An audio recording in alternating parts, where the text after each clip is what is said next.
May nag-send po sa akin ito sa GC ng Paco Sports. Teka, ginawa na nila ng poster Parang official na to. Look, kita mo naman, no? Ganda, no? Sabi ng nag-send sa akin, kasi na yan, Boss Paulo Salud. Pero fake news po yan. Ginagamit lang po nila yung pangalan ko para i-hype yung event sa Baybay City. Pero, shoutout muna ako dyan pala kay Mayor Jose Carlos Cari, Vice Mayor Ernesto Butawan. Itong balita ko, napakaganda daw at napakababait ng tao po dyan sa inyo, no? Sana makarating ako dyan at sana matuloy itong laban na ito, Pero kung gusto niyo talaga malaman yung katotohanan sa laban na ito, makinig kayo sa akin, at sabihin ko rin sa inyo yung Casimero versus Nery update. Kasi itong laban namin ni Jason, kung matuloy ito, parang Casimero versus Nery to. Podcast Sports, the number one independent sports voice of the Philippines.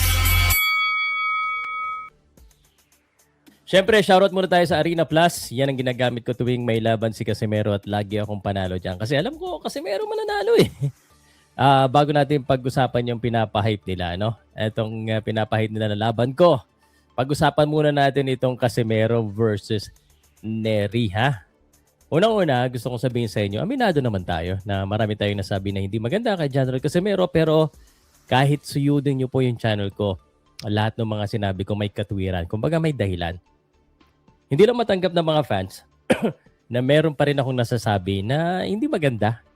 Kasi ang panata ko hindi po kay Casimero. Ang panata ko para sa inyo, sa mga boxing fans na magsabi ng totoo. Hindi ako manloloko para lang magustuhan ako ng mga followers ni Casimero. At huwag kayong mag-alala. Naintindihan ko rin naman kayo kung bakit ganyan kayo, no? Pero sa laban ito ni Casimero against Nery, walang duda, Casimero tayo. Isa ito sa pinagdarasal ko na matuloy kasi deserve talaga ni Casimero yung big fight. Gusto ko ipaalala sa inyo na hindi ako si SB. Magkaibigan kami pero hindi kami pareho ng utak. At kahit anong sabihin nyo dito, naniniwala ako na hindi ito tunap. So magkaiba kami dyan, no? Yung huling laban, yun, tunap yun. Kahit isang kamay lang ni Casimero, tatalunin niya na yun Alam mo kung bakit hindi ito tunap? Kasi timbang pa lang, kita mo, parang nag-adjust na kagad sila. Yung totoo kasi dito, ay yung Casimero versus Nery, parehong may problema yan or may issue sa timbang. Totoo yan. Alam mo rin naman yan. Yung mga Casimero fans, alam naman na may issue talaga sa timbang si Casimero Nagagalit lang sila pag napapag-usapan ko. Ang totoo niyan, maraming magbibingi-bingi yan sa comment section. No, may magko-comment na, binabanata mo na naman si Casimero dahil sa timbang niya. Pero nakalimutan nila yung sinabi ko before this na, pinagdadasal ko na matotoo na hindi ito tunap. Tama ako, di ba? Ito, sasabihin ko, sa tingin ko, siya ang mananalo. Okay? Walang issue yan. Sa tingin ko, siya ang mananalo sa laban ni Casimero at saka ni Nery. Agree ba kayo sa akin? Pero hindi nyo maririnig yan. Maririnig nyo lang puro negative. At sasabihin niya lang balingping, wala naman akong pakialam. Actually, eto, kung matuloy yung laban namin ni Jason, at mag-offer sila ng maayos, dadayo ako sa teritoryo nila sa Leyte, At sa tingin ko, parang Casimero at Nery ang mangyayari.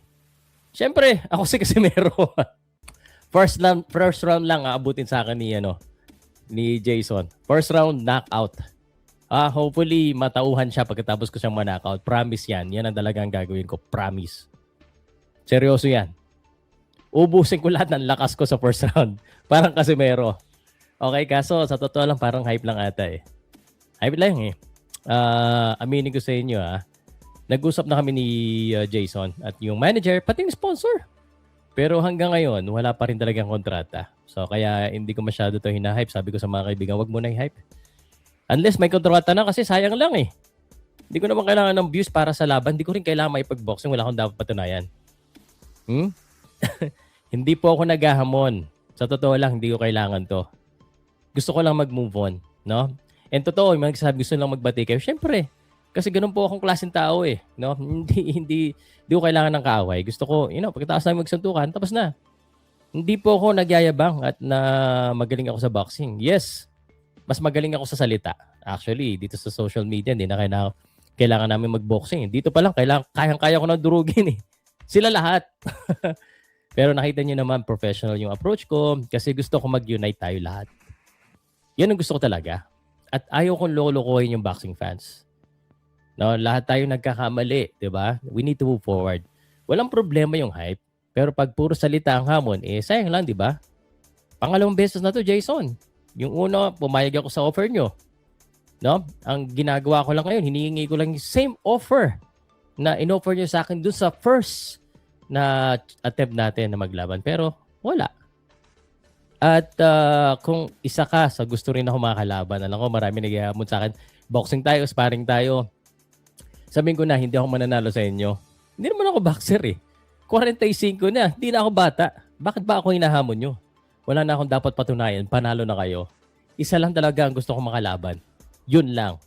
Kaya Jason, send the contract.